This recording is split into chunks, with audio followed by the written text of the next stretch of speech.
Hi everyone, in front of me I've got Honor 7X and let me share with you how to clear the browser on this device.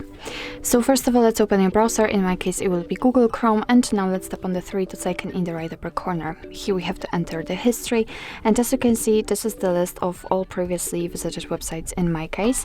Of course, if you want to, you can remove them one by one manually just by tapping on this X button right next to it, but if in your case the list is so wide, and then it will take too much time to remove all of them manually, so I highly recommend to simply tap on clear browsing data.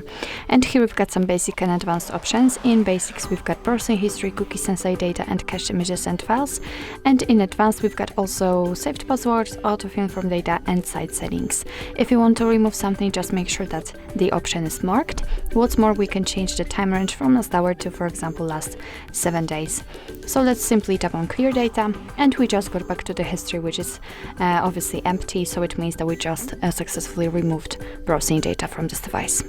So actually this is it. This is how to clear browsing data in your Honor 7X. Thank you so much for watching. I hope that this video was helpful, and if it was, please hit the subscribe button and leave the thumbs up.